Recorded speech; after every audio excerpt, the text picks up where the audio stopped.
नमस्कार, आपण पाहताय कोकणचं नंबर 1 महा चॅनल कोकण साध लाईव्ह. बातमीपत्रात आपलं स्वागत. सुरुवात करूया हेडलाईन्सनं.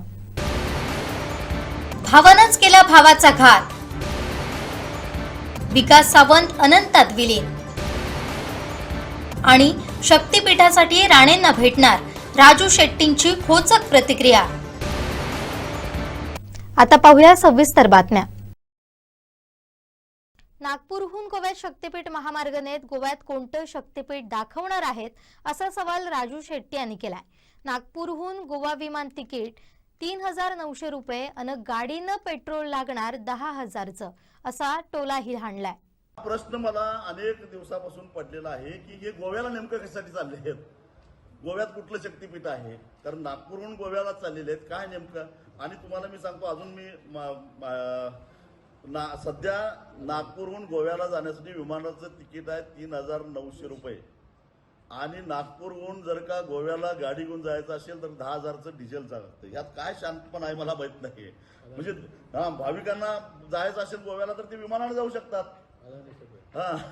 म्हणजे हे कुणीकडूनही तुम्ही जर का तपासणी केली तर एकच नाव येतंय, आमदार साहेब म्हणतात तसं अदानी, दुसरे कुठले येत नाही. प्रश्न मला अनेक दिवसापासून पडलेला आहे की हे गोव्याला नेमकं कशासाठी चालले आहेत, गोव्यात कुठलं शक्तीपीठ आहे, कारण नागपूरहून गोव्याला चाललेले आहेत काय नेमकं.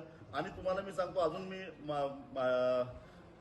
सध्या नागपूरहून गोव्याला जाण्यासाठी विमानाचं तिकीट आहे 3,900 रुपये आणि नागपूरहून जर का गोव्याला गाडी घेऊन जायचं असेल तर 10,000चं डिझेलचं लागतं. यात काय शांतपण आहे मला माहित नाही.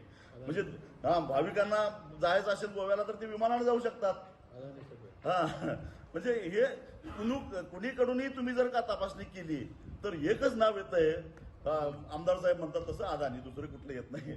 जोवर शक्तीपीठ रद्द होत नाही तोवर संघर्ष होणार. पोकळ धमक्या मी देत नाही, पळ काढत नाही. महामार्गाचे समर्थक बोगस निघालेत, ते जमीन बाधित नाहीत, असतील तर सिद्ध करावं. सरकार तुमचं आहे असं आव्हान राजू शेट्टी यांनी दिलंय. सत्ताधारी म्हणतायत की कोणी कितीही आडवे आले त्यांना आडवं पाडून आम्ही शक्तीपीठ करू. मग हा संघर्ष कुठपर्यंत चालणार? जोपर्यंत रद्द होत नाही तोपर्यंत चालणार. आणि पोकळ धमकी देत नाही. तुम्हाला माहिती आहे माझा इतिहास आहे, चळवळीचा लढ्याचा इतिहास आहे. मैदानात पळ काढणारा माणूस मी नाही आहे.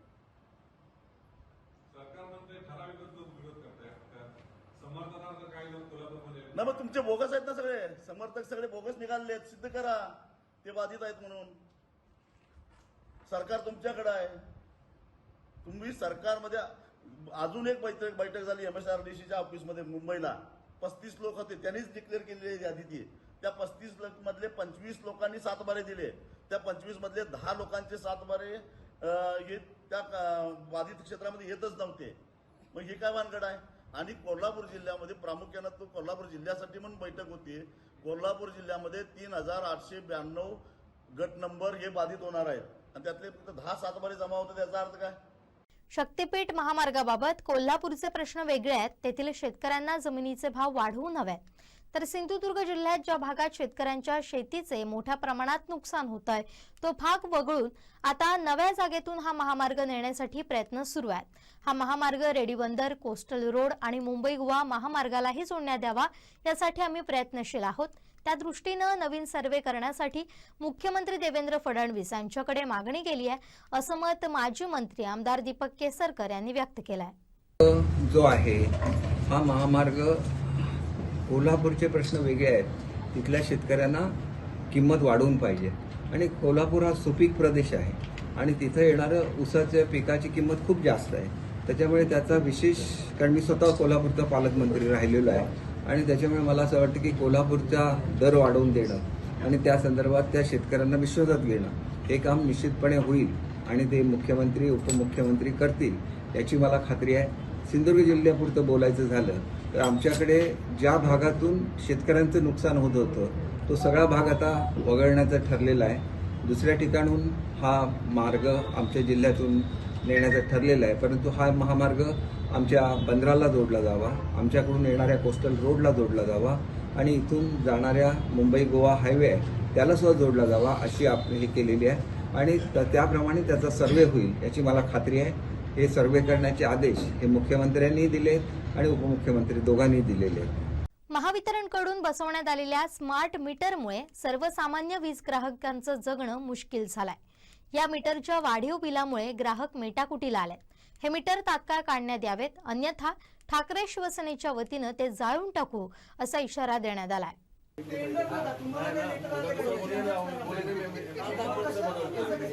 त्यांना माहितच नाही आहे.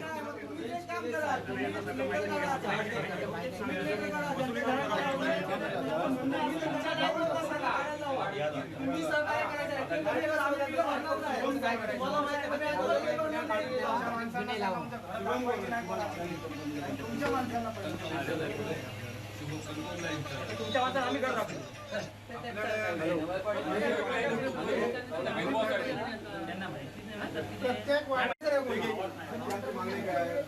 मीटर कुठे बसू नये. पहिला बदलायचा त्याला लेटर गेलं पाहिजे, त्याला बोलून घ्यायचं की आम्ही समोर आहे ना. ही पहिली मागणी आहे.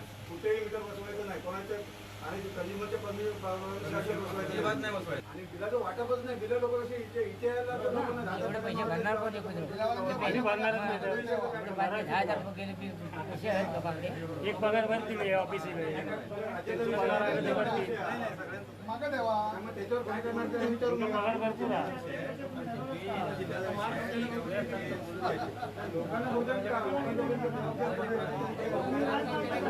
विषय बोलतायत ना.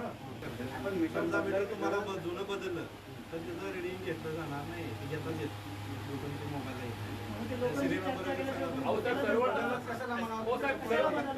सर्व्हर म्हणतात सर्व ज्या गावात रेंज नाही समजा नेटवर्क काय करायचं ज्या गावात नेटवर्क नाही निवेदन दिलं. निवेदन त्या पद्धतीने काय केलं?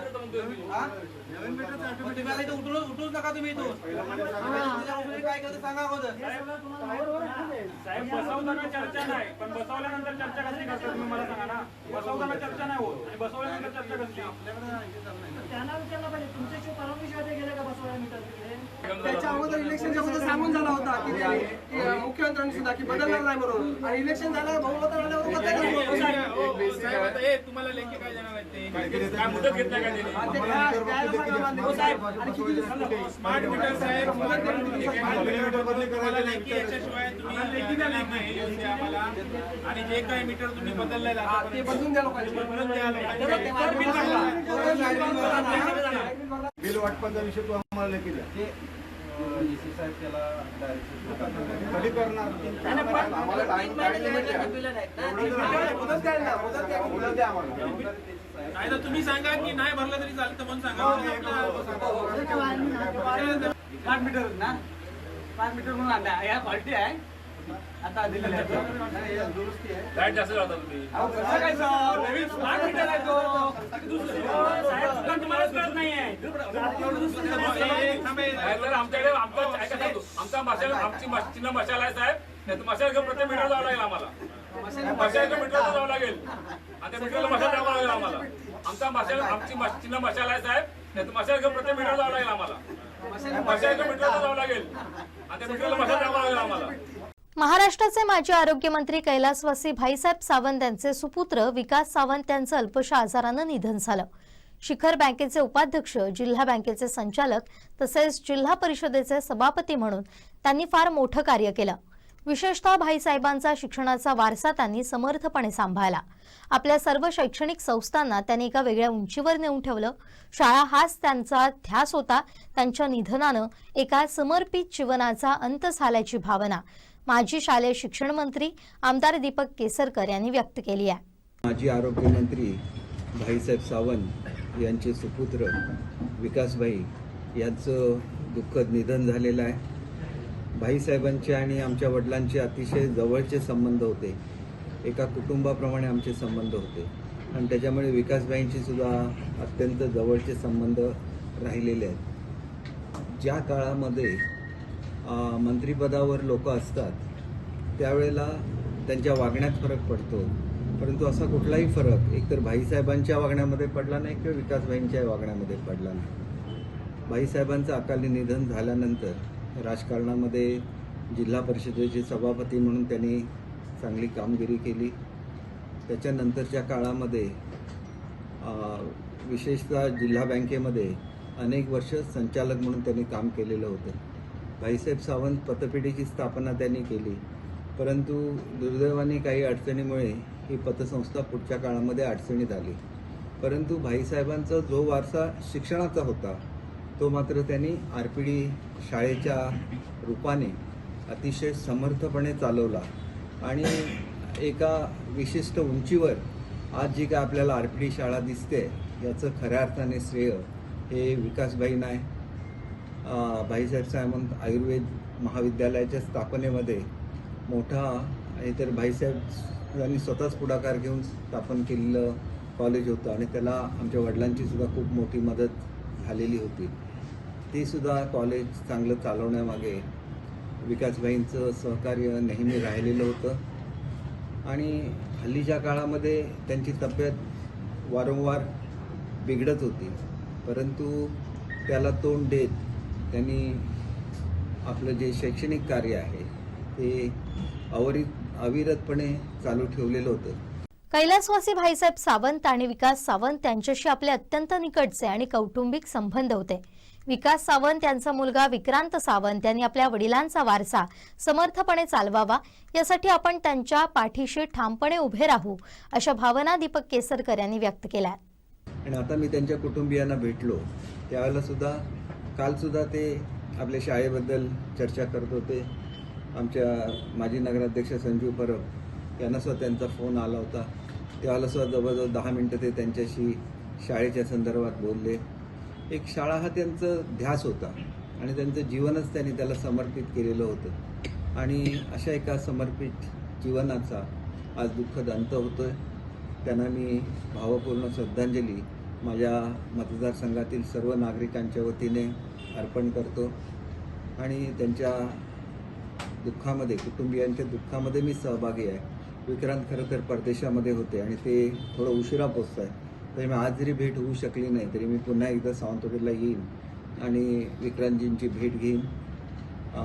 एकंदरीतच आज विक्रांतच्या मागे सुद्धा उभं राहणं हे त्यांच्या कुटुंबाचा वेलविशर म्हणून माझं काम आहे. त्यांनी या वडिलांचा वारसा समर्थपणे चालवावा अशीच माझी त्यांच्याकडून अपेक्षा आहे. मतदारसंघातील जनतेचं माझ्यावर निश्चितच भरपूर प्रेम आहे, त्यामुळे त्यांच्या सदिच्छा नेहमीच माझ्या पाठीशी आहेत. त्यामुळे तब्बल 4 वेळा त्यांनी मला आतापर्यंत आमदार म्हणून निवडून दिलं. या दुःखद प्रसंगी मी त्यांच्या सदिच्छांचा स्वीकार करू शकत नाही, त्यामुळे वाढदिवसाचे सर्व कार्यक्रम रद्द केल्याचं आमदार दीपक केसरकर यांनी जाहीर केलं. खरं तर मी उशिरा थांबून अंत्यविधीला उपस्थित राहणार होतो, परंतु आज आमच्या पक्षाची आणि आनंदराज आंबेडकर साहेबांची युती ही मुंबईला होणार आहे आणि त्याला मला उपस्थित राहण्याच्या सूचना आहेत. शक्यतो मी प्रयत्न करणार आहे की 11:30च्या विमानाने जाऊन तो कार्यक्रम मला उपस्थित राहायचा. माझ्या वाढदिवसाचे कार्यक्रम ज्या ज्या लोकांनी आयोजित केले होते सगळ्यांचा मी आभारी आहे, परंतु मी सर्व कार्यक्रम रद्द केलेले आहेत. कुठल्याही तऱ्हेचं सेलिब्रेशन हे होणार नाही, कारण ते आमच्या कुटुंबातल्या एका सदस्याप्रमाणे होते आणि त्याच्यामुळे कुठलेही वाढदिवसाचे कार्यक्रम होणार नाही. लोकांच्या ज्या सदिच्छा आहेत त्यांच्याबद्दल मी त्यांचे आभारी आहे. चौथ्यांदा त्यांनी मला निवडून दिलेलं आहे आणि ह्या प्रेमाचं मी कधी उतराई होऊ शकत नाही.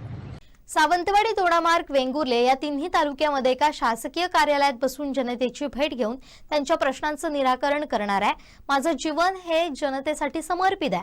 भविष्य काळात कोकण एका वेगळ्या दिशेनं वाटचाल करेल असा विश्वास आमदार दीपक केसरकर यांनी व्यक्त केला आहे. या काळामध्ये आता मी लगेच अम्युजमेंट पार्कचा जो प्रकल्प होतोय तिलारीला, त्याच्यासाठी माझा एक दौरा आहे आणि त्याच्यामध्ये जगातल्या वेगवेगळ्या अम्युजमेंट पार्कची मी पाहणी करणार आहे आणि जगातलं उत्कृष्ट असं अम्युजमेंट पार्क हे तिलारीला व्हावं असाच माझा प्रयत्न राहणार आहे.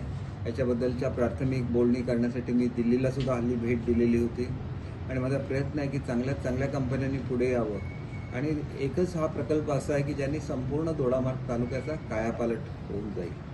असाच एक प्रकल्प आंबोलीला येतोय, ज्याच्यामध्ये गोल्फ कोर्सचा प्रकल्प येतोय आणि त्याला केंद्र शासनाने तत्वतः मान्यता दिलेली आहे. पाणबुडीचा प्रकल्प वेंगुर्ला तालुक्यामध्ये येतोय, त्यालासुद्धा केंद्र शासनाने पैसे दिले आहेत, राज्य शासनाने पैसे दिले आहेत आणि लवकरच ह्या संदर्भात मीटिंग ठेवण्याचं पर्यटन मंत्री महोदयांनी मान्य केलेलं आहे.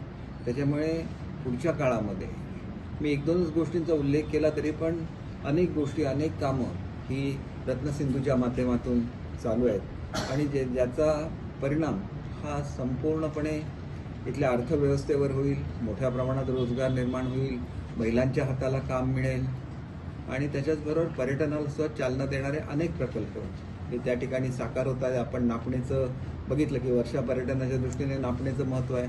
तिथं उत्कृष्ट असा काचेचा पूल तयार झालेला आहे आणि असे प्रकल्प संपूर्ण सिंधुदुर्ग जिल्ह्यामध्ये जागोजागी करण्यात आलेले आहेत. रत्नागिरी जिल्ह्यामध्ये हाऊसबोट महिला चालवतात, आपल्याकडे बसेस महिला चालवणार आहेत, हाऊसबोट महिला चालवणार आहेत.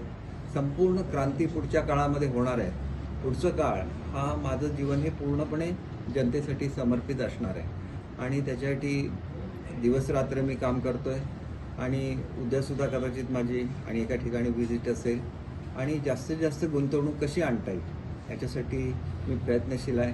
आता माझं प्रमुख उद्दिष्ट हे काजू जे बोंड फेकलं जातं त्याच्यापासून शेतकऱ्यांना आर्थिक फायदा झाला पाहिजे हे आहे आणि त्याच्यासाठी माझी जकार्तामध्ये इंडोनेशियाला मीटिंग आहे आणि ती जर मीटिंग यशस्वी झाली तर मी पूर्वी ब्राझीलला जाऊन असा प्रयत्न केलेला होता, परंतु त्यांनी जे कोटेशन पाठवलं किंवा त्यांनी जी पैशाची मागणी केली ती एवढी जास्त आहे की त्या पैशामध्ये आमचे इथले कारखाने उभे राहू शकतात. त्याच्यामुळे केवळ टेक्नॉलॉजीसाठी पैसे देण्याऐवजी प्रत्यक्षात टेक्नॉलॉजी जर आपल्याला मिळू शकलं, त्याचं पेटंट मिळू शकलं तर आर्टिफिशियल, ज्याला आपण मॉक मीट म्हणतो, artificial chicken, mutton, fish, prawns सगळे हे काजूच्या बोंडाच्या चोथ्यापासून तयार करता येतील अशा तऱ्हेची ती टेक्नॉलॉजी आहे. रसापासून आपल्याला कॅशुरिना नावाचं पेय करता येतं.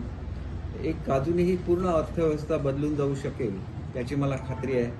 जवळजवळ माझ्या ह्या काळामध्ये मच्छीमारांना मोठ्या प्रमाणामध्ये मी निधी दिलेला आहे, मोठ्या प्रमाणात बागायतदारांना निधी दिलेला आहे, भाताच्या शेतीसाठी एक आर्मीच उभी केलेली आहे आणि तिचं काम सुरू झाल्यानंतर भातामध्ये सुद्धा क्रांती घडणार आहे. पर्यटनाचे वेगवेगळे प्रकल्प हे आता सुरू होत आहेत, त्याच्यामुळे निश्चितपणे सिंधुदुर्ग जिल्ह्याचं चित्र पालटलेलं दिसेल. हे सगळं करत असताना आमचे खासदार नारायणराव राणेसाहेब यांचं पूर्ण लक्ष या जिल्ह्यावर आहे. त्यांच्या मार्गदर्शनाखाली पालकमंत्री नितेशजी राणे असतील, आमदार निलेश राणे असतील, मी स्वतः काम करतोय आणि आम्हाला सर्वांना आदरणीय महाराष्ट्राचे मुख्यमंत्री देवेंद्रजी फडणवीस साहेब, उपमुख्यमंत्री आदरणीय एकनाथ शिंदे साहेब यांचं पूर्ण सहकार्य आहे. दादांचं सहकार्य सुद्धा मिळतंच वेळोवेळी, परंतु ह्या दोघांचं तर पूर्ण लक्ष हे कोकणावर असतं आणि त्याच्यामुळे कोकण हे वेगळ्या दिशेने वाटचाल करेल याची मला खात्री आहे. आपण सर्वांनी सुद्धा पत्रकारांनी मला खूप सहकार्य केलेलं आहे माझ्या या राजकीय जीवनामध्ये, त्या सगळ्यांचे मी आभार मानतो. फक्त अचानकपणे हे सगळं दुर्दैवी प्रसंग घडल्यामुळे मी आपल्याला येऊन भेटू शकणार नाही, परंतु काही दिवसानंतर गावागावांमध्ये मी दौरे लावेन आणि पुढच्या काळामध्ये मी असा एक निर्णय घेतलेला आहे की आमदार म्हणून आम्हाला एका कुठल्या तरी कार्यालयामध्ये बसता येतं. तर सावंतवाडीला एका सरकारी कार्यालयामध्ये, वेंगुर्ल्याला एका सरकारी कार्यालयामध्ये आणि दोडामार्गला एका सरकारी कार्यालयामध्ये आठवड्यातले 3 दिवस हे मी प्रत्येक तालुक्यामध्ये उपस्थित राहून तिथंच नागरिकांना भेटणार आहे आणि त्याच्यामुळे पक्षाच्या पलीकडे जाऊन सुद्धा लोकांची सेवा झाली पाहिजे असं मला वाटतं आणि त्याच्यासाठी तुमचे सगळ्यांचे आशीर्वाद मिळतील अशी अपेक्षा करतो. सिंधुदुर्गच्या कुडाळ तालुक्यातील पणतूर या गावातील हातेरी नदीवरील पूल मागील वर्षी मुसळधार पावसात वाहून गेला होता. त्यामुळे या गावातील नागरिकांचा अन्य गावांशी संपर्क तुटला. येथील नागरिकांचा अन्य गावात किंवा शहराच्या ठिकाणी जाण्यासाठी नदीपात्रातून जीवघेणा प्रवास करावा लागतोय किंवा 4 ते 5 किलोमीटरचा वळसा घालून जावं लागतंय. त्यामुळे नागरिकांना आर्थिक तसेच वेळेचाही फटका बसतोय. मात्र मागील वर्षभरापासून प्रशासनाकडून पणतूरवासियांच्या समस्यांकडे दुर्लक्ष केलं गेलंय.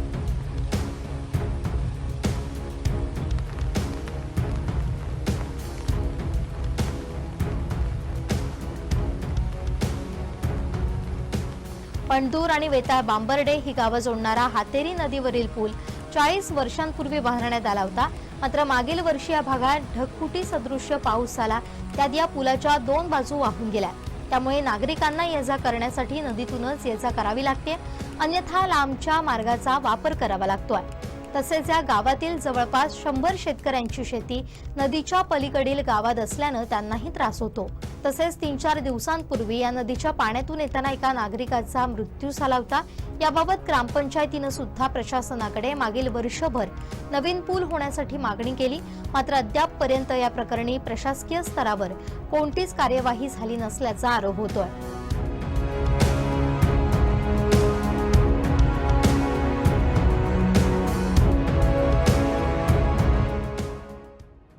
गेल्या वर्षी 23/9/2024 रोजी अतिवृष्टी झाली आणि त्या अतिवृष्टीमध्ये पंदूर गावातील जे हे पूल आहे बंधारा तो वाहून गेलेला आहे. त्यानंतर समस्त गावातील लोकांची मिटिंग झाली आणि त्या मिटिंगमध्ये असं ठरलं की ग्रामपंचायतीच्या वतीने त्याचा पाठपुरावा करावा आणि त्याच्याप्रमाणे त्यावेळेचे तत्कालीन पालकमंत्री रवींद्रनाथ चव्हाण यांच्या जनता दरबारमध्ये ही कैफियत मांडण्यात आली आणि त्याच्यावर ॲक्शन घेण्याबाबत त्यांनी त्वरित ॲक्शन घेण्याबाबत संबंधित खात्याच्या डिपार्टमेंटच्या लोकांना सूचना देण्यात आल्या. त्याप्रमाणे तिथले जे अधिकारी होते त्यांनी अतिशय सहकार्य करून आपल्याकडचं असलेलं सर्व भाग त्यांनी रत्नागिरी विभागीय कार्यालय येथे पाठवला. तिथेही त्यांनी संपर्क साधून अधीक्षक अभियंता ठाणे यांच्याकडे पाठवला. प्रत्यक्ष स्वतः मी जाऊन ठाणे, पुणा, नाशिक या सर्व कार्यालयामध्ये प्रत्यक्ष जाऊन भेट घेऊन अधिकाऱ्यांना विनंती करून त्यांनी अतिशय सहकार्य करून त्यांनी हे प्रकरण परत त्यांच्या नियमाप्रमाणे डिमांड नोट वगैरे असा जो भाग असतो ते सगळं परत या ऑफिसकडे परत पाठवलेलं आहे आणि त्यानंतर रत्नागिरी विभागीय कार्यालयाने ते मंत्रालय लेवलला संबंधित खात्याकडे पाठवलेलं आहे. डिमांड नोटचे जी डिमांड आहे 7,50,000 ती आल्यानंतर पुढील कार्य हे होईल आणि त्याच्यानंतर टेंडरायझेशन होऊन लवकरात लवकर होईल. ह्याच्यासाठी आम्ही गावातले सर्व लोक माननीय या जिल्ह्याचे पालकमंत्री नितेशजी राणे यांच्याशी नितेशजी राणे साहेबांशी संपर्क साधून आमची कैफियत मांडणार आहोत आणि त्यांच्याकडनं पूर्ण सहकार्य मिळेल आणि या भागाचे आमदार निलेशजी राणे यांच्याशीही संपर्क साधणार आहोत आणि या गावातील शेतकऱ्यांचा जो प्रश्न आहे तो लवकरात लवकर सुटला पाहिजे. कारण आर्थिकदृष्ट्या शेतकरी फार दुर्मिळ आहे. शेती न केल्यामुळे उपासमारीचा भाग येऊ शकतो. या सगळ्या गोष्टीची ज्या काय गोष्टी आहेत ते आम्ही त्यांच्यासमोर मांडणार आहोत. आता इथल्या पंदूर ग्रामस्थांची म्हणजे खास करून पंदूरचे जे शेतकरी वर्ग आहे त्यांची पंदूर आणि पावशिला ही कमीत कमी 100 कुटुंबांची शेती तरी ती बामाडा आणि पावशिला आहे आणि त्यांना आता सध्या शेतीसाठी येण्यासाठी एवढी कठीण परिस्थिती आहे की जीव मुठीत धरून ते पलीकडे जात आहेत आणि आपली शेती कशा प्रकारे तरी करतायत. परंतु आज 2-3 दिवसापूर्वीच एक इथे नदीमध्ये मजदूर आपला वाहून गेला आणि हा मला वाटतं ब्रिज गेल्यानंतरचा पहिला बळी ठरला. मला वाटतं पुढे आणि असे किती बळी जातील आणि मग शासनाला जाग येईल. तरी मला असं वाटतंय की पंदूरच्या शेतकऱ्यांकडे शासनाने जरूर लक्ष द्यावे आणि लवकरात लवकर हा बंधारा व्हावा हीच सर्व पंदूर ग्रामस्थांची इच्छा आहे. शक्तीपीठ महामार्गाच्या समर्थनार्थ गडहिंग्लज इथं मोर्चा काढण्यात आला. जमिनीचे 7-12 उतारे सोबत घेऊन शेतकरी मोर्चामध्ये उतरले होते.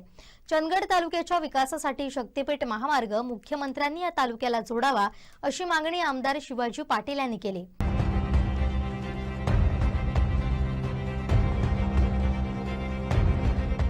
शक्तीपीठ महामार्गावरून कोल्हापुरात वातावरण तापलंय. शक्तीपीठ महामार्गामुळे निर्माण होणाऱ्या समस्यांची मांडणी करीत राष्ट्रीय महामार्गावर प्रकल्प रद्द करावा या मागणीसाठी मोर्चा काढण्यात आला होता. तर आमदार शिवाजी पाटील, माजी मंत्री भरमू पाटील यांच्या नेतृत्वाखाली मोर्चा काढण्यात आला. मोर्चा प्रांत कार्यालयावर गेल्यानंतर उपविभागीय अधिकारी एकनाथ काळबांडे यांना निवेदन देण्यात आलं. यावेळी आमदार पाटील म्हणाले की मुंबई नागपूर समृद्धी महामार्गाला विरोध झाला होता, पण यामुळे दळणवळण सोपं झालंय. विदर्भ मराठवाड्याला मोठा फायदा झालाय. शक्तीपीठ महामार्गामुळे असाच विकास होणार असल्यानं शेतकऱ्यांनी मोर्चा काढलाय.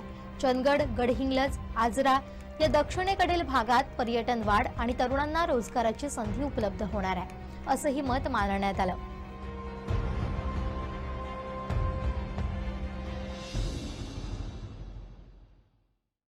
देवगड तालुक्यातील वरेरी कुळये सडेवाडी नजीक एका चिरेखाणीवर सिगारेट पेटवण्यास लायटर दिला नाही या कारणावरून वाद होऊन एका परप्रांतीय कामगारानं आपल्या चुलत भावाच्या डोक्यात ट्रकच्या टॉमी मारून खून केल्याची घटना घडली आहे.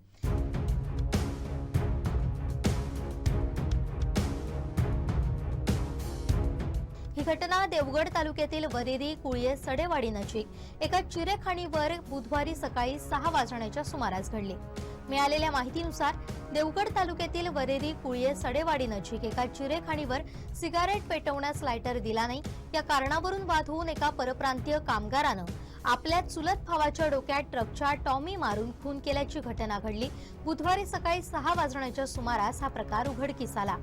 या घटनेतील मृत व्यक्तीचं नाव कृष्णकुमार जुगराज यादव, त्याचं वय 20 असून तो मूळ मध्य प्रदेशचा आहे. संशयित ऋतिक दिनेश यादव याचंही वय 20 असून त्याला देवगड पोलिसांनी ताब्यात घेतलंय. देवगड पोलीस निरीक्षक भरत धुमाळ यांच्याकडून या घटनेचा अधिक तपास करण्याचं काम सुरू आहे. यावेळी सिंधुदुर्गचे अप्पर पोलीस अधीक्षक नयोमी साटम, कणकवली विभागीय पोलीस अधिकारी घनश्याम आढाव यांनीही घटनास्थळी भेट देऊन घटनेबाबत अधिक माहिती घेतली. पावसाळी अधिवेशनात कलम 293 अंतर्गत झालेल्या चर्चेत आमदार शेखर निकम यांनी कोकणातील शेतकऱ्यांच्या समस्या अत्यंत अभ्यासपूर्वक आणि प्रभावीपणे मांडल्या.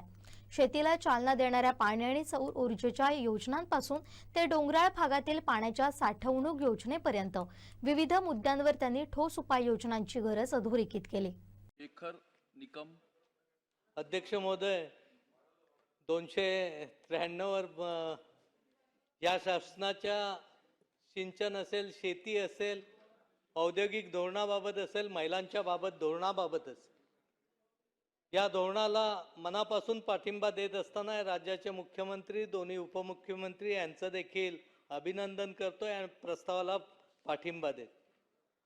हा वेगवेगळे आपण उपक्रम महाराष्ट्रामध्ये करत असताना या राज्याच्या मुख्यमंत्र्यांनी काही इनोव्हेटिव्ह प्रोजेक्ट देखील इम्प्लिमेंट करण्याचं ठरवले. म्हणून अध्यक्ष महोदय, माझी या निमित्ताने विनंती आहे, सुदैवाने पालकमंत्री देखील आमच्या आज इथं बसलेले. कोयना धरणातील पाणी कोळकेवाडीत वीज निर्मिती झाल्यानंतर कालव्याद्वारे समुद्राला नेहमी मिळत असतं. अनेक वेळा हे पाणी मुंबईला किंवा अन्य परिसरांना नेण्याबाबतची मागणी देखील झाली.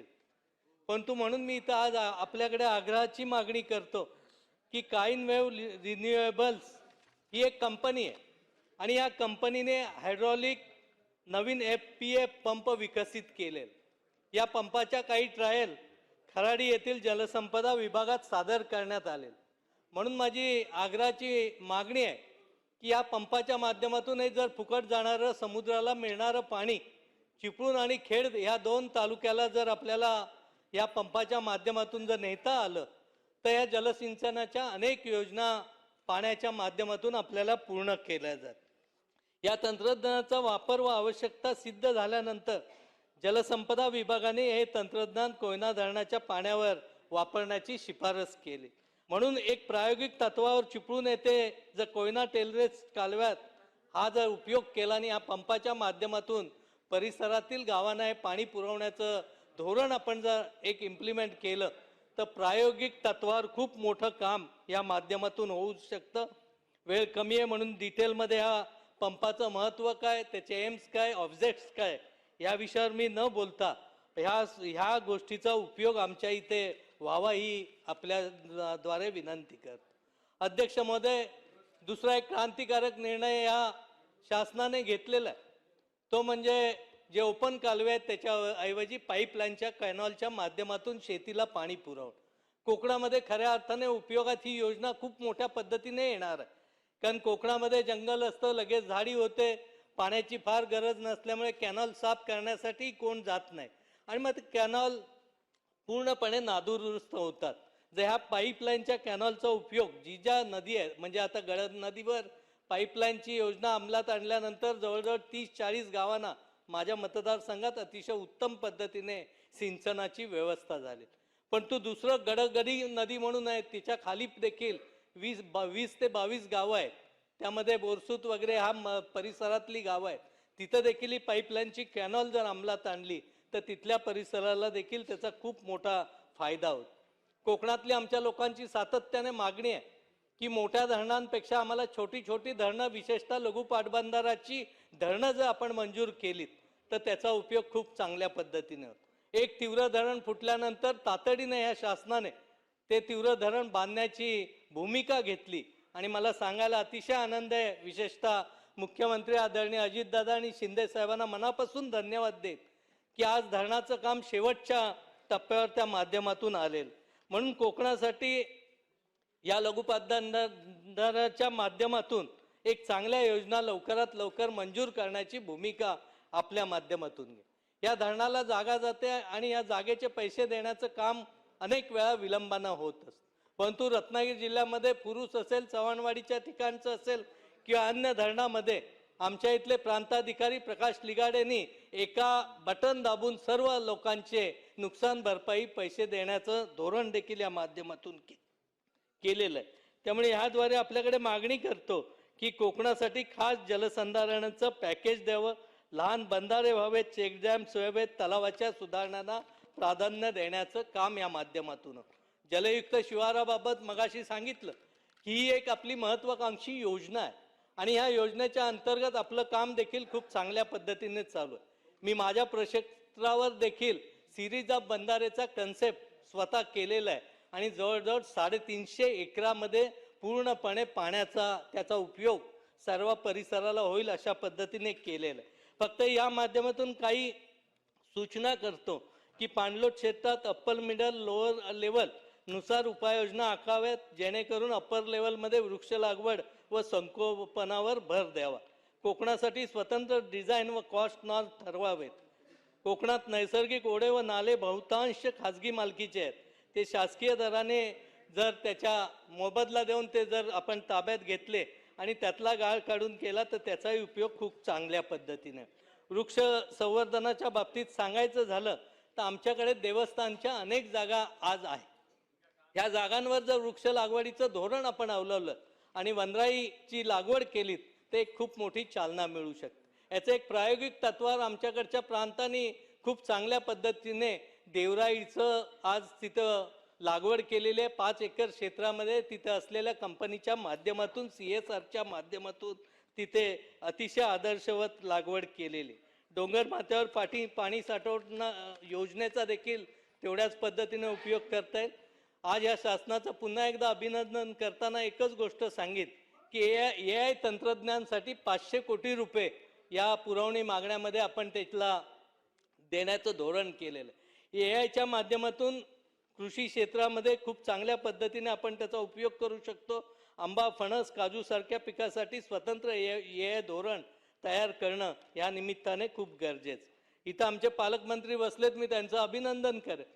आमच्या जिल्हाधिकाऱ्यांचं अभिनंदन करेन की कालच आम्हाला आमच्या रत्नागिरी जिल्ह्याला एक जिल्हा एक उत्पादन राष्ट्रीय पुरस्कार 2024चा हापूस आंब्याने आम्हाला मिळवलेला आहे. आम्हाला सुवर्ण पदकाचा मान या रत्नागिरी जिल्ह्याला म्हणजे महाराष्ट्र राज्याला आपल्याला मिळालेला आहे. ही आपल्यासाठी अतिशय अभिमानाची गोष्ट आहे. आणि म्हणून आंबा फळपिकासाठी काही निकष बदलावे, काही विमा योजनामध्ये काही त्यामध्ये भाग घ्यावेत आणि प्रोसेसिंगसाठी देखील त्या माध्यमातून चालना देण्याचं काम त्या माध्यमातून व्हावं. हे AI तंत्रज्ञान जर विकसित करायचं असेल तर ग्रामीण भागामध्ये नेटवर्किंगचं जाळं आपल्याला निर्माण करावं लागेल. शासनाच्या 100 दिवसांच्या कार्यालयीन सुधारणा कार्यक्रम यशस्वी झाल्यानंतर शासनानं आता 150 दिवसांचा कार्यालयीन सुधारणा कार्यक्रम सुरू केलाय. यात कर्मचाऱ्यांच्या सेवा पुस्तिका अद्ययावत केल्या जाणार आहेत. येत्या 2 दिवसात सामान्य प्रशासनाच्या वतीनं प्रत्येक विभागात जाऊन कर्मचाऱ्यांचे सेवा पुस्तक अद्ययावत करून घेतलं जाणार असल्याची माहिती जिल्हा परिषद मुख्य कार्यकारी अधिकारी रवींद्र खेबुडकर यांनी पत्रकार परिषदेत दिली आहे. शासनाने 100 दिवसाचा कार्यक्रम जसा जाहीर केला होता 9 मार्चपासून 9 जानेवारीपासून 16 जानेवारीपर्यंत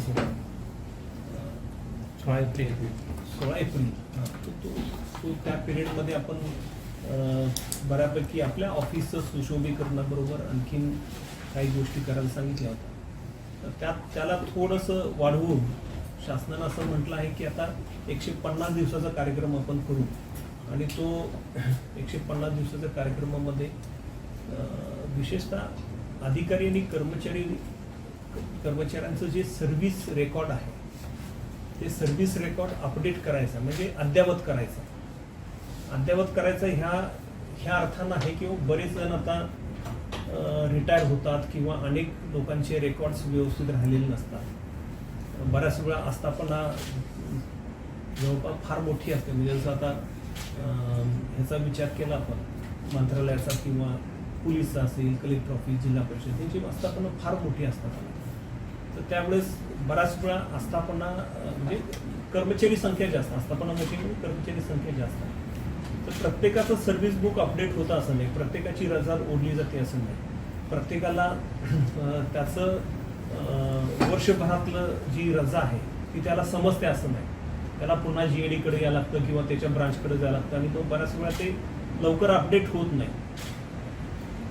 मग हे टाळण्यासाठी शासनानं असं म्हटलं आहे की बाबा येणाऱ्या 150 दिवसामध्ये आपल्याला त्यांनी मुदत घालून दिली आहे 16 सप्टेंबरपर्यंत. ह्या पिरियडपर्यंत आपल्याला हे 150 दिवसाच्या कार्यक्रमामध्ये आस्थापना जी आहे किंवा जे कर्मचारी आहेत त्यांचं संपूर्ण रेकॉर्ड अद्ययावत करा. म्हणजे सर्व्हिस बुकचा विषय आहे किंवा प्रमोशनचे विषय आहे. अनेक लोकांचे प्रमोशनमध्ये भरपूर प्रॉब्लेम्स होतात, तर ते प्रमोशनचे विषय आहे. त्यानंतर तिसरं आहे ते आपली बिंदू नामावली आहे.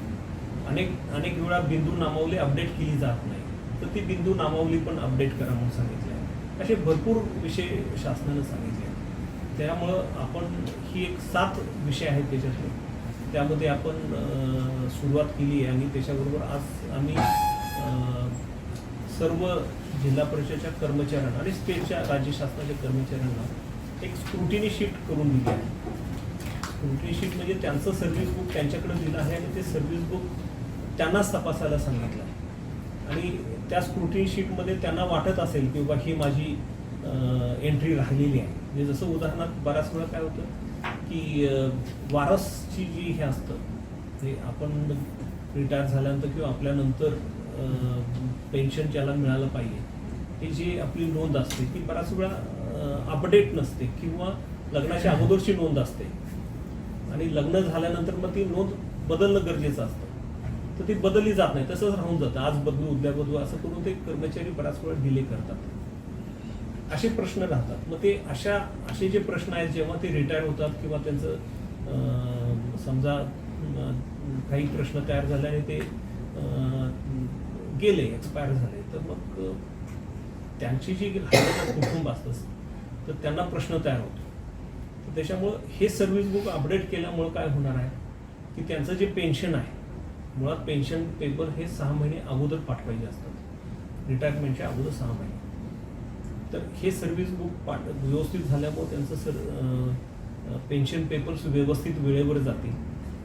दुसरं आहे त्यांना त्यांच्या रजा किती आहेत ते समजतील, हा दुसरा मुद्दा आहे. तिसरा मुद्दा त्यांच्या नंतरचे जे काही हे आहेत त्यांचं कुटुंब आहे त्यांना कुटुंब निवृत्ती पेन्शन योजना जी आहे त्याचा लाभ तात्काळ देता येऊ शकतो.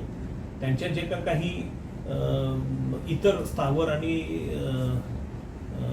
मुवेबल आणि इमूवेबल प्रॉपर्टीज आहेत त्याच्यामध्ये त्यांची वारस नोंद लगेच होऊ शकते. अशा गोष्टी आपल्याला सर्व्हिस बुकमध्ये व्यवस्थित घेता येईल.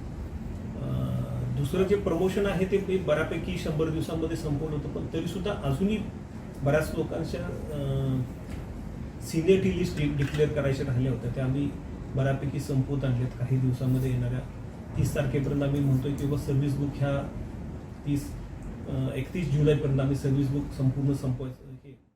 चविष्ट खाऊ, छानशा गप्पा आणि माणुसकीची जपलेली नाती हे सर्व एका वेगळ्या उपक्रमात अनुभवायला मिळालं. सिंधुदुर्ग जिल्ह्यातील चौकुळ नंबर 4 मराठी जिल्हा परिषद प्राथमिक शाळेत याची प्रचिती आली. आमचा खाऊ मस्त, सर्वांनी केला फस्त या नावानं सुरू झालेला हा उपक्रम सध्या गावात आणि सोशल मीडियावर चर्चेचा विषय बनलाय. प्रत्येक आठवड्यात एक दिवस जेव्हा इथं शाळेतील घंटा वाजते तेव्हा पाटी पुस्तकांबरोबरच एका डब्यातून बाहेर येतो खास खाऊ.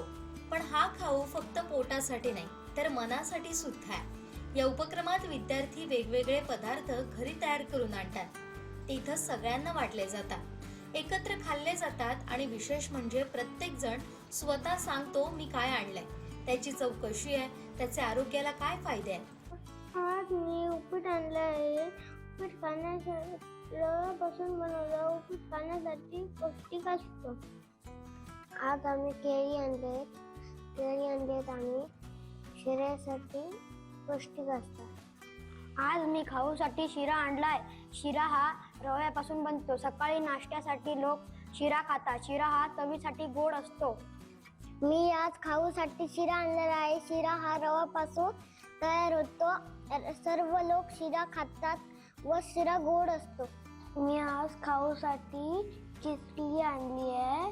चिचली साबुदाण्यापासून बनवली जाते. उपवासासाठी सगळेजण खातात. या उपक्रमामुळे विद्यार्थ्यांमध्ये दातृत्वाची भावना निर्माण होते, एकमेकांप्रती आपुलकी वाढते आणि खऱ्या अर्थानं समानतेचा अनुभव त्यांना मिळतो. आमचा उद्देश केवळ खाऊ वाटणे नाही, आम्ही विद्यार्थ्यांना एकमेकांना समजून घेणं, समाजातील विविधता स्वीकारणं आणि एकत्र राहण्याचं महत्त्व शिकवत आहोत, असं शाळेचे शिक्षक जावेद तांबोळे यांनी सांगितलंय. आमचा खाऊ मस्त, आम्ही सर्वांनी केला मस्त. खासदार नारायण राणेंना शक्तीपीठबाबत मी भेटणार आहे. 12 जिल्ह्यांचं कल्याण होणार असेल तर फटके खायला मी तयार आहे, असं मत स्वाभिमानी शेतकरी संघटनेचे अध्यक्ष राजू शेट्टी यांनी व्यक्त केलंय. आमदार आणि खासदार आहेत त्यांनी मात्र याला समर्थन केलंय. इथल्या पोरांनी उपाशी मारायचं का अशी त्यांची भूमिका आहे. तुम्हाला जर काय इथला विकास करायचा असेल तर तुमची असेल नसेल ती ताकद लावा आणि मुंबई गोवा महामार्ग आहे तो लवकरात लवकर पुरा करा.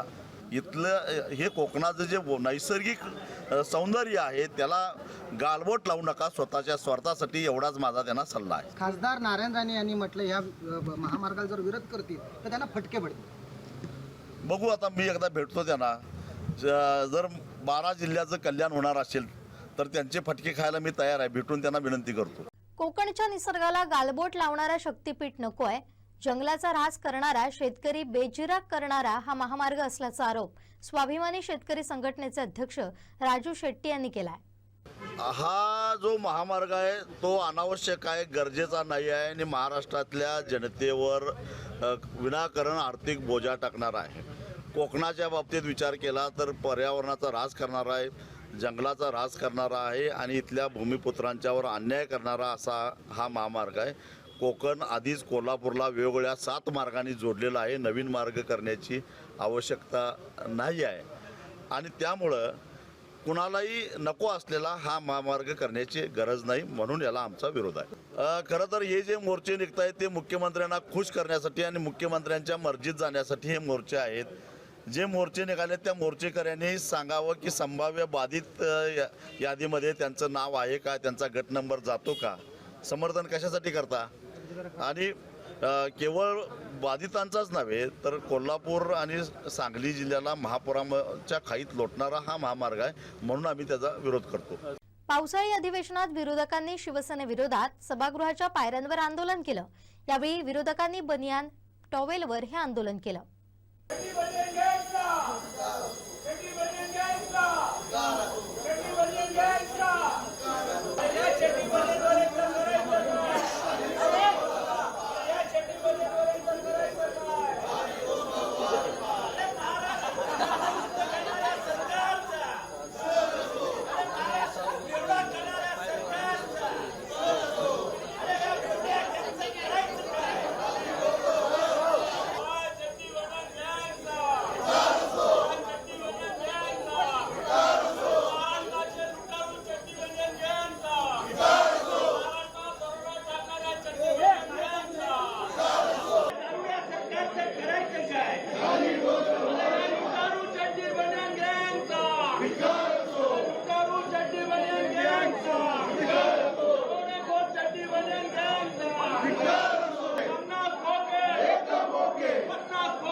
सिंधुदुर्ग जिल्ह्यात वीज ग्राहकांच्या घरी जबरदस्तीनं महावितरणकडून स्मार्ट मीटर लावले जात आहेत.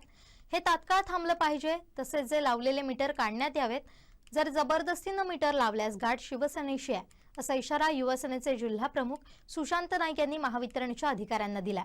वैभववाडीतील आंदोलनावेळी काय म्हणालेत नाईक, पाहूयात.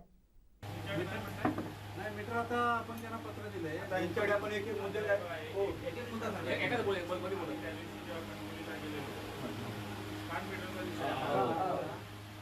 साहेब ऑफिस फक्त तिथे नाही आहे. अदानीचे मीटर वगैरे सगळे एमएससीबीच्या कार्यालय होते. सगळं विचारलं त्यानंतर आम्ही आमदारांनी तुमच्या त्या रूममध्ये गेलो जिथे मीटर ठेवतात तिथे, आणि त्यांनी आम्हाला सांगितलं की कोणालाही जबरदस्ती काही करायची नाही. तुमच्याकडनंच आधी चालतं. आता हे काय आता मला बाहेर सांगितलं की तुमच्याकडनं चालत नाही असं काय. आधी पहिला एमएससीबी कडनं ते चालू आहे. एमएससीबी थ्रूच चालू आहे. फक्त त्याची कंपनी वेगळी असल्यामुळे ते माणसं तुम्ही वेगळी नेमली आहे, बरोबर ना. आणि आता फक्त त्याच्यात एक आहे की आम्हाला तिथे सांगितलं गेलं की कोणालाही जबरदस्ती नाही. कोणी जर मीटर बदलायचं असेल तर त्याला स्वतःहून बदलला तरच त्याने मीटर विचारल्याशिवाय बदलायचा नाही. पण इथे कोण बदलणारे माणसं आहेत? कंपनीचे आहेत काय कोण? नाही आता इथे कोणतरी नेमलं असेल ना साहेब मीटर बदलायला.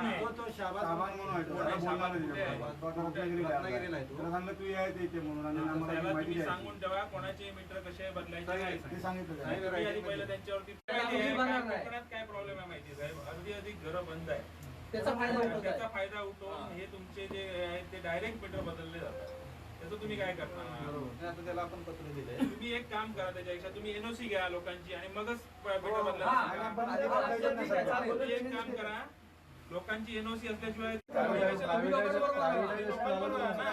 तुमच्या पुढच्या वाजतील. तुमच्या पुढच्या खाली होणार साहेब. हे तुम्हाला वाटतं तेवढं सोपं नाहीये. हे अदानी कोणाला ठेवणार? हे सगळं डिजिटल नाही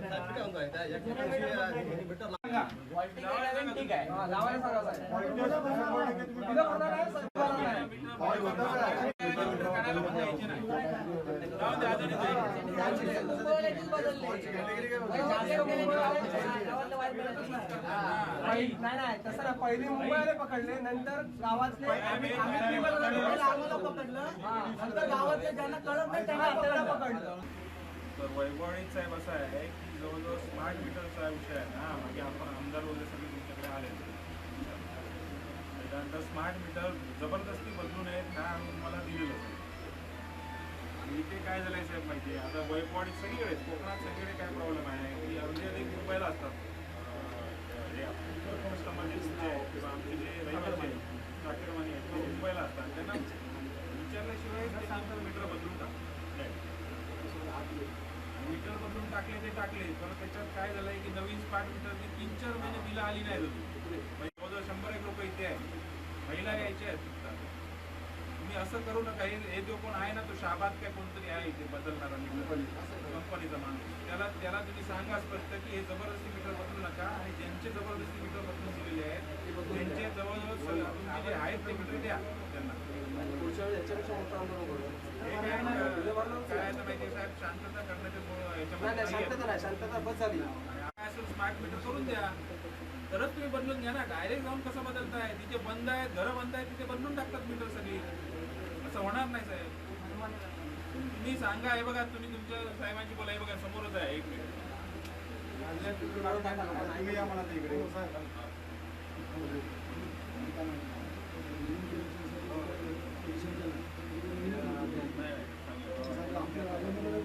नाही तर तुम्ही सांगा की नाही भरलं तरी चालतं म्हणून सांगा. साहेब जे मीटर चेंज झाले ते बदलल्याशिवाय तुम्ही बिलं पाठवू नका. होळी करणार नवीन मीटर बसवल्यानंतर 10,000 15,000 पण बिलं काही लोकांचे त्यांचं काय त्यांना टेस्टिंग वगैरे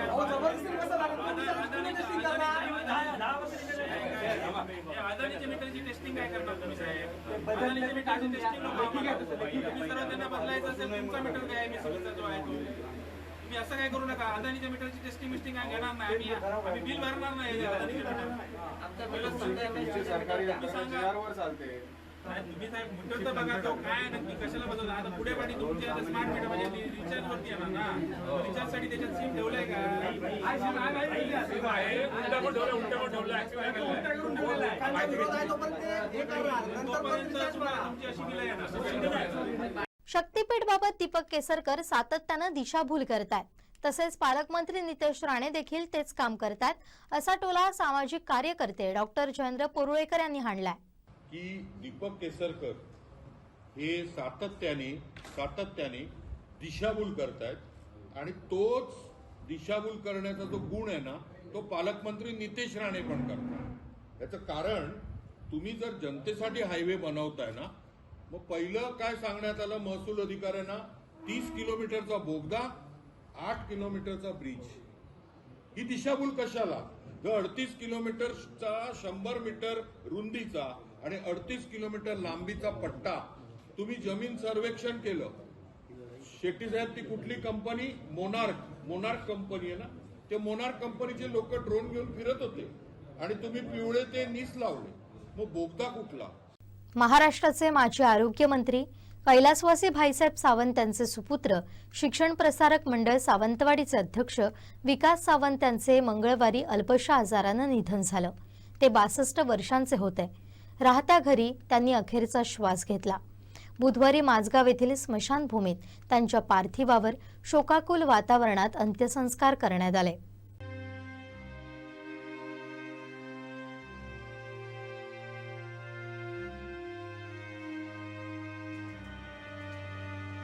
महिनाभरापूर्वीच्या सभागृहात शुभेच्छांचा वर्षाव करण्यासाठी जमलेल्या जनसमुदायाला त्याच सभागृहात आज शेवटचा निरोप देण्यासाठी जमावं लागेल असं कोणालाही वाटलं नव्हतं.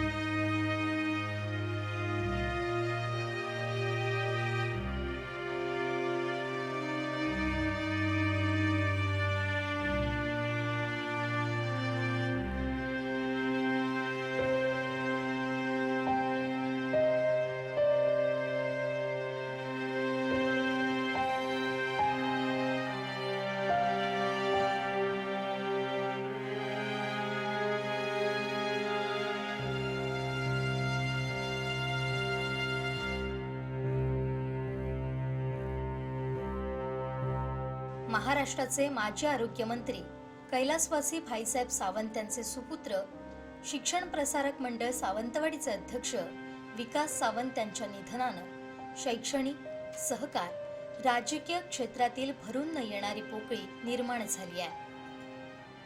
राणी पार्वती देवी हायस्कूल आणि ज्युनियर कॉलेजच्या सभागृहात त्यांचं पार्थिव अंत्यदर्शनासाठी ठेवण्यात आलं होतं.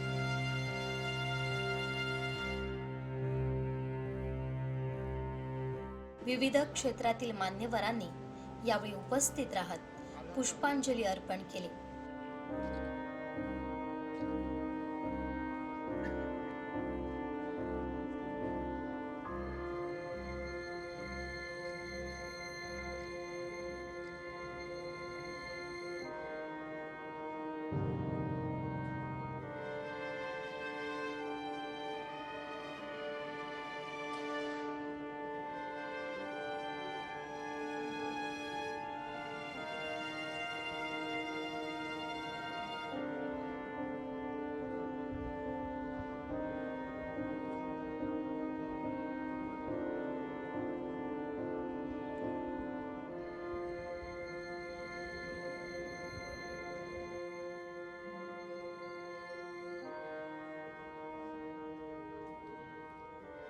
माजी मंत्री आमदार दीपक केसरकर, स्वाभिमानी शेतकरी संघटनेचे अध्यक्ष राजू शेट्टी, माजी नगराध्यक्ष बबन साळगावकर, आयुर्वेद महाविद्यालयाचे अध्यक्ष ॲडव्होकेट दिलीप नार्वेकर, जिल्हा बँक अध्यक्ष मनीष तळवी, भाजप जिल्हाध्यक्ष प्रभाकर सावंत, काँग्रेस जिल्हाध्यक्ष इरिशाद शेख, शिवसेना जिल्हाप्रमुख संजू परब, ठाकरे शिवसेना जिल्हाप्रमुख संदेश पारकर, जिल्हाप्रमुख Baburao Dhuri, VP Naik, CL Naik, doctor Dinesh Nagvekar, advocate Subhash Pandurkar, Annapurna Korgaonkar, Anna Kesarkar, Ramdas Nilag आदींसह विविध क्षेत्रातील मान्यवर, शिक्षक, शिक्षकेतर कर्मचारी यांनी विकास सावंत यांना आदरांजली अर्पण केली.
यानंतर त्यांचं पार्थिव माझगाव येथील निवासस्थानी नेण्यात आलं.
त्यांचे सुपुत्र विक्रांत सावंत यांचं उपस्थितांनी सांत्वन करत धीर दिला.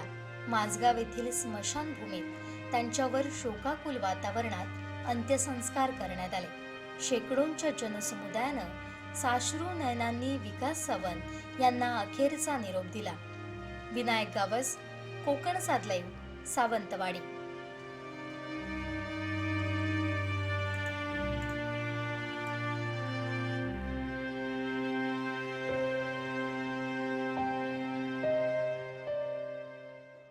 शेवटी ठळक घडामोडी पुन्हा एकदा. भावानंच केला भावाचा घात, विकास सावंत अनंतात विलीन. आणि शक्तीपीठासाठी राणेंना भेटणार, राजू शेट्टींची खोचक प्रतिक्रिया.